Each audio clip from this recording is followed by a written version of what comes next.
It's Friday, November 18. In the headlines, trade unions sign a deal with Finance Ministry.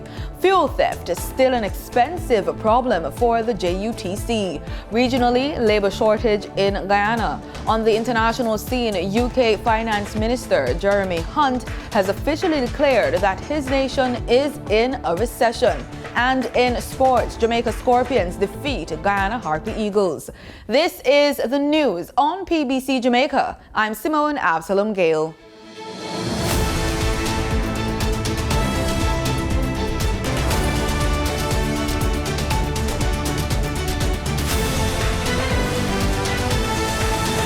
A number of major public sector trade unions, including a majority of the unions in the Jamaica Confederation of Trade Unions, have reached an agreement with the Finance Ministry on the new restructured public sector compensation system.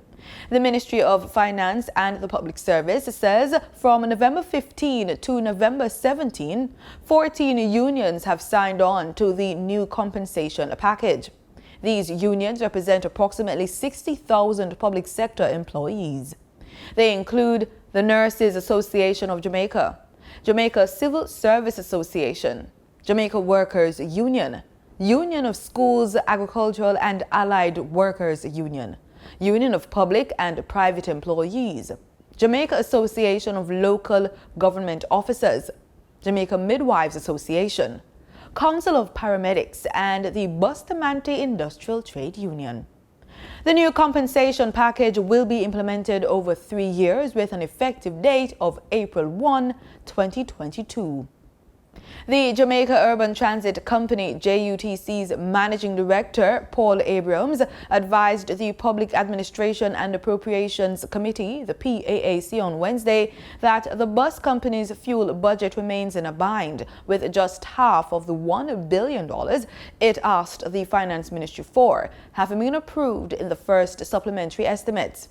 He says thieves have been employing innovative methods to pilfer fuel from 4 depots. We discovered the other day that what they do now is they will open the inspection plate and they will tie the float valve to make it look like it's full.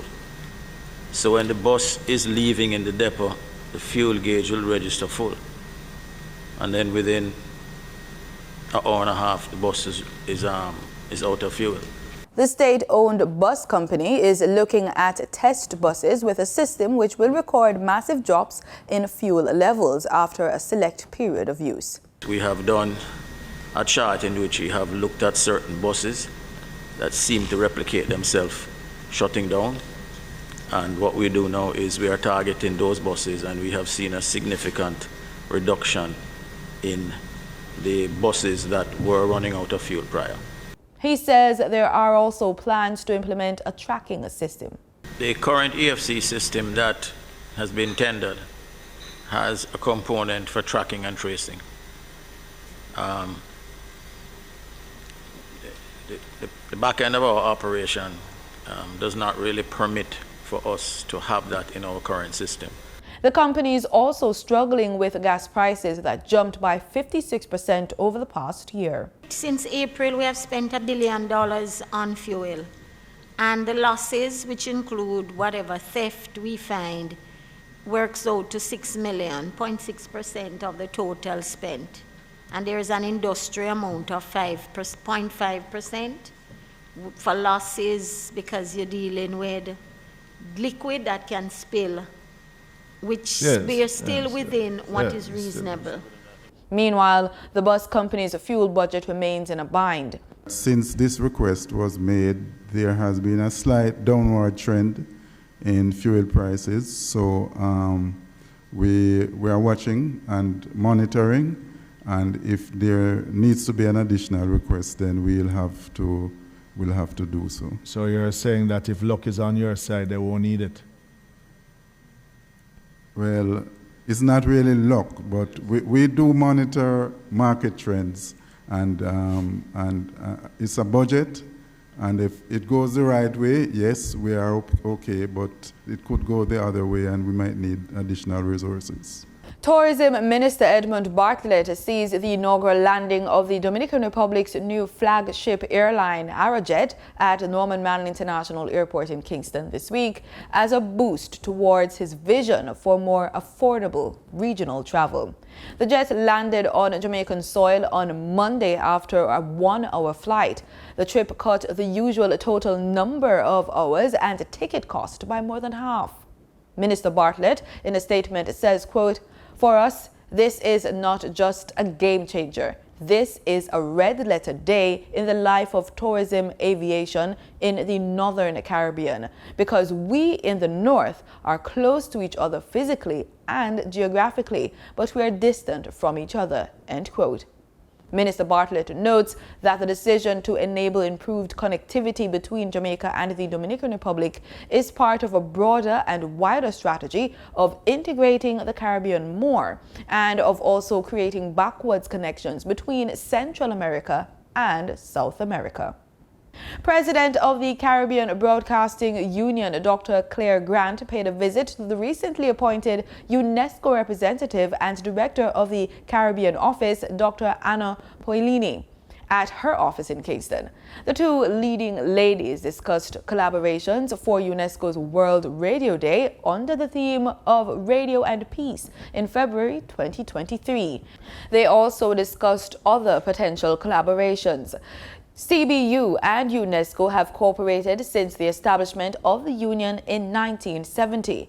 The partnership continues to be active in 2022 with CBU's capacity-enhancing work in the UNESCO-sponsored Media and Information Literacy Project, as well as bringing to a close its UNESCO-supported project to formulate a social media policy framework for Caribbean media houses. Time now for the Business Report with Anita Rodney.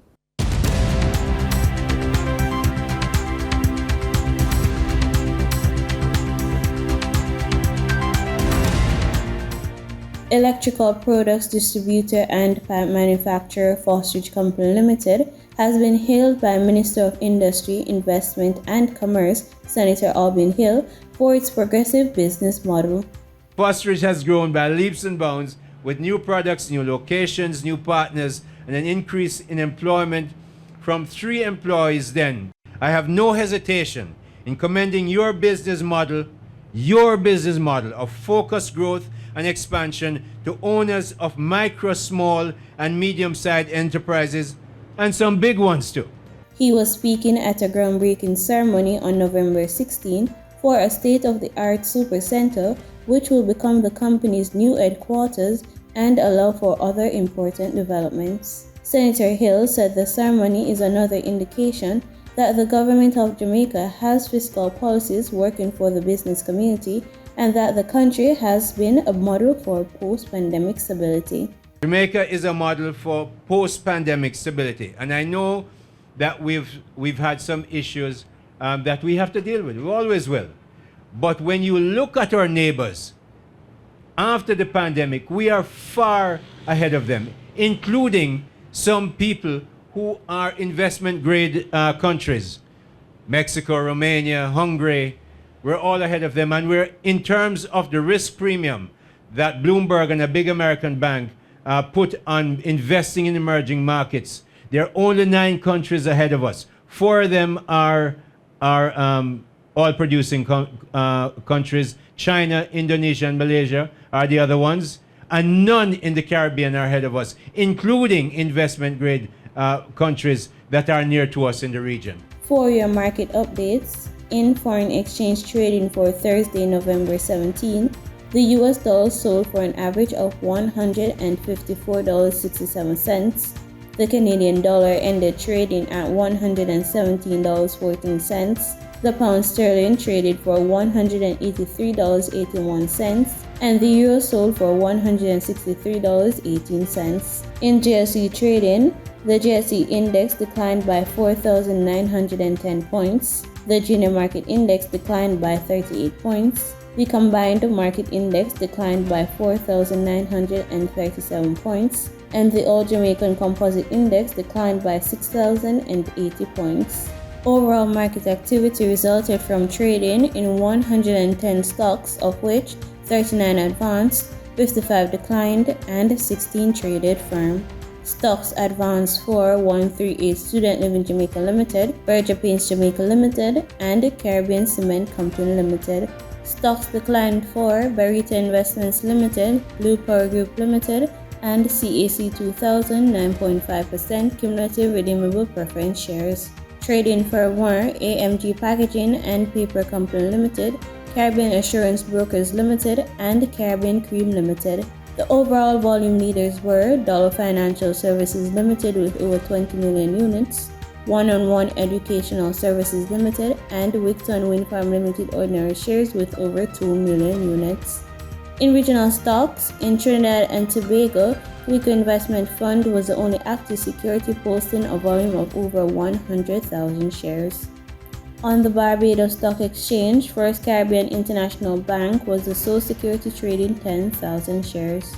In regional business, Guyana's finance minister says that the country is seeking support from international partners to develop its resources. Here's more on this story. Guyana is undergoing a period of rapid economic expansion, making it an attractive place for investments. But according to Finance Minister Dr. Ashni Singh, the government hopes to translate these economic gains to real development for its people. And the government is in a hurry to do so, Dr. Singh told a gathering of Guyanese and United States business people at the Ortachong Conference Center at Liliendal, Georgetown on Thursday.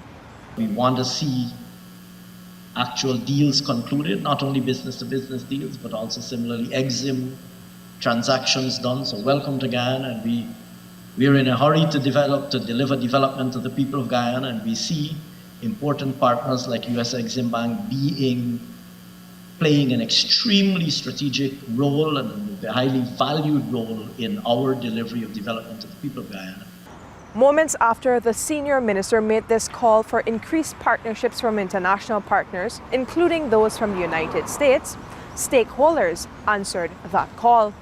It was the senior vice president of the United States Export and Import Bank, Tamara Maxwell, who indicated in no uncertain terms that the EXIM Bank was ready and willing to facilitate greater partnerships between U.S. and Guyanese businesses to capitalize on the growing number of opportunities in Guyana.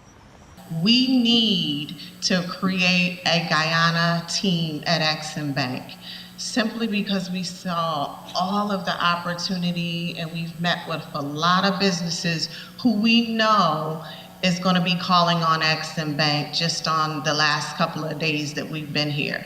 So we have decided to create a team that is only going to handle Guyana authorizations, applications, so that you're not waiting for anyone to call you back. You have a complete understanding, and that they're committed to making sure that the transactions coming from Guyana are not missed and that everything is looked at.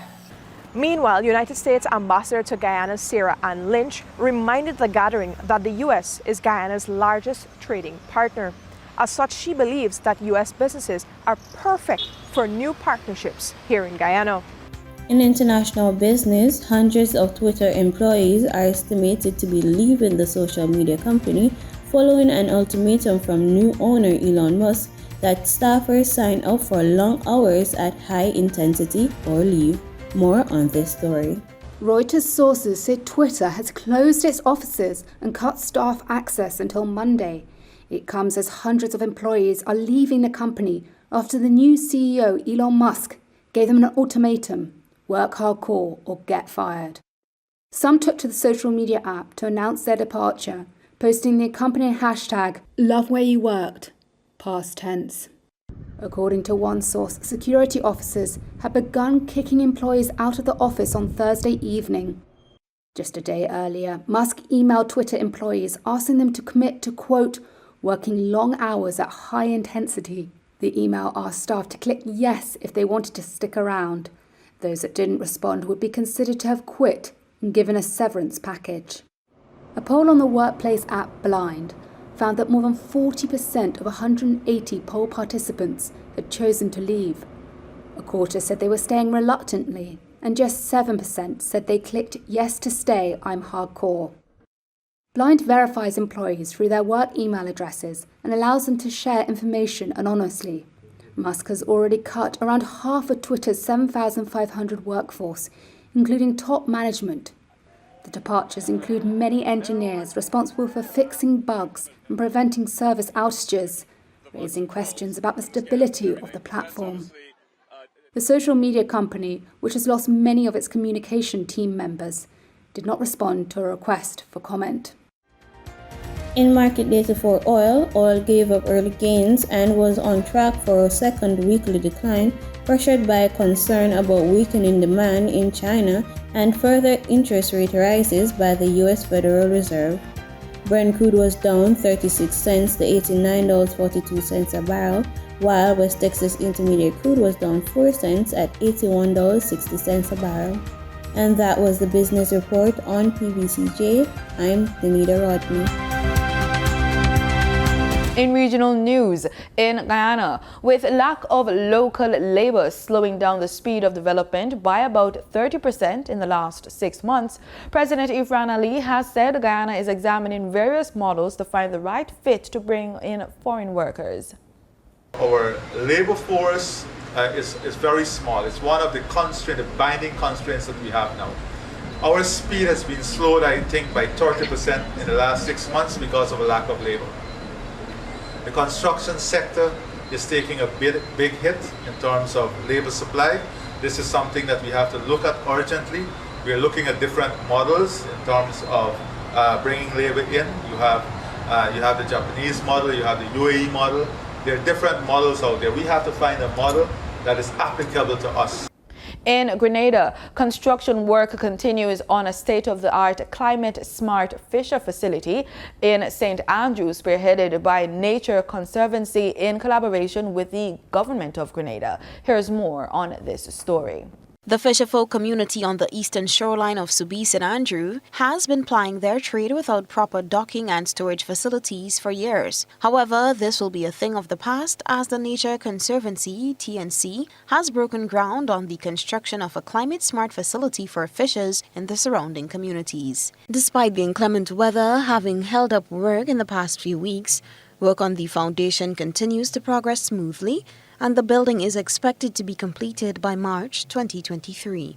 As the name suggests, the new climate-smart fisher facility will be constructed to withstand the effects of climate occurrences such as hurricanes, storm surges, and sea level rise. The use of sustainable materials will be a feature for the construction of the facility, which once completed will also be outfitted with rainwater and solar energy harvesting capabilities in line with local and international fishing industry norms and standards. The eco-friendly facility, a single-story reinforced concrete structure with a concrete roof, is designed to house approximately 20 lockers for fishers, a fishing gear cleaning area, and a jetty for ease of access to and from their boats to load and offload catch, heavy gear and extra fuel, which prior to was a constant hassle for fisherfolk because of the sargassum seaweed. At a groundbreaking, the Nature Conservancy's project manager, Ms. Neela Frederick, touted the project as a model for resilient development constructed in partnership with the government of Grenada and the Subi's Fisher Cooperative.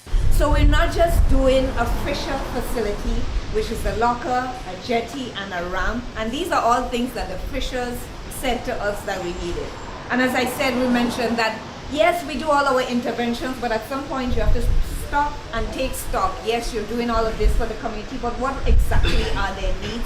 And how can you marry their needs and what you are doing to ensure that they are more resilient? Minister for Climate Resilience, the Environment and Renewable Energy, Karine James, speaking to the Subi's fisherfolk, made a clarion call to fisherfolk to ensure that they protect and maintain the facility. The Resilient Islands project is currently working alongside governments and communities in the Caribbean territories, namely the Dominican Republic, Grenada and Jamaica, to integrate community and ecosystem-based adaptation into local and national decision-making and policies to reduce climate vulnerability vulnerability and boost adaptive capacity.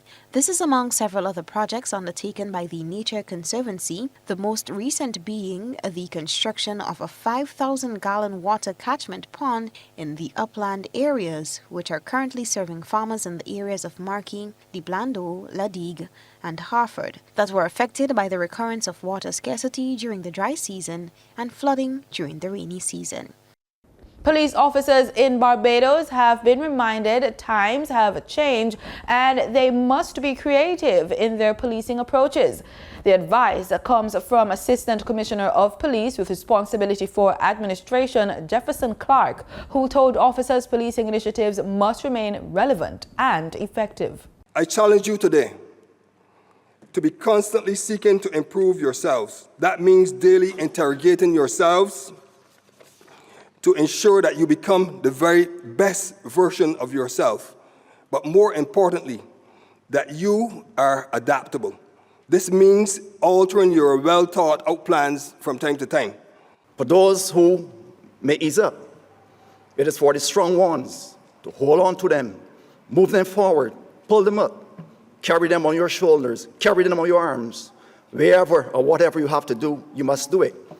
But the goodness of it is when you reach the end of the line. That is when you have achieved your goals, when you have not given up, when you understand what is required of each and every member of the organization. Those are all things that we cherish. Those are all things that we have to go back doing. Dominica's Prime Minister Roosevelt Skerrit has made it clear this will be his last election as leader of the Dominica Labour Party. He says he wants to place the country on a path of national reset so it can achieve its goals. Mr. Skerrit, in the face of criticism from the opposition United Workers' Party, again defended the decision to call a snap election, stressing that Dominica's constitution is like other Commonwealth countries.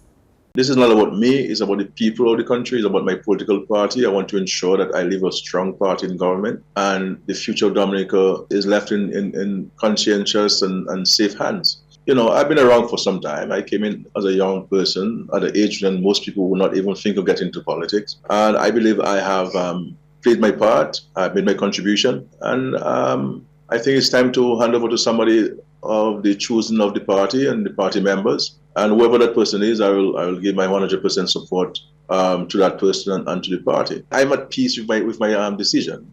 In international news, UK's Finance Minister Jeremy Hunt has officially declared that his nation is in a recession. And he says he expects the economy to shrink even further in the next fiscal year. More from Al Jazeera. For weeks, Jeremy Hunt has been playing the plain-speaking medic for the UK's economic malaise. Like root canal surgery, the treatment he's warned of won't be pleasant, but he insists it's necessary. And the moment has come. In the face of unprecedented global headwinds, families, pensioners, businesses, teachers, nurses, and many others are worried about the future. So today, we deliver a plan to tackle the cost of living crisis and rebuild our economy. Jeremy Hunt's $66 billion plan increases taxes and cuts government spending. But though the tax rises will come now, most spending cuts are deferred till 2025, after the next election. To help soften the blows, state pensions and benefits will rise in line with inflation, and the national living wage will rise too. It's the new Chancellor's attempt to clear the wreckage left by his predecessor's mini-budgets of just 6 weeks ago. Kwasi Kwarteng sent the pound plunging and interest rates soaring with billions in unfunded tax cuts. It cost Kwarteng and previous Prime Minister Liz Truss their jobs. Jeremy Hunt is trying to be a safer pair of hands. He's trying to make the case that the Conservative Party is going to generate fiscal credibility for the country, but not damage public services too badly with another round of austerity. So he's kept, in cash terms, spending the same over the next 2 years and pushed back the pain to 2025 for the next election. So a bit of a trap for the for the Labour Party. In sports, FIFA President Gianni Infantino is getting 4 more years in charge of football's governing body after no candidate stepped up to challenge him. Jamaican Scorpions defeated Guyana Harpy Eagles by 3 wickets in the second day-night semi-final of the Super 50 Cup at the Vivian Richards Cricket Ground last night. Scores: Harpy Eagles 318 for 9 of 50 overs. Scorpions 322 for 7 of 48.1 overs. Batting icon Brian Lara has been named by Cricket West Indies as part of a 3-member group which will review West Indies' early exit from the recent 2020 World Cup in Australia. The former Test captain, also the region's all-time run scorer in the longest format, will be joined by renowned South African coach Mickey Arthur and Eastern Caribbean Supreme Court Judge Justice Patrick Thompson, who will chair the group.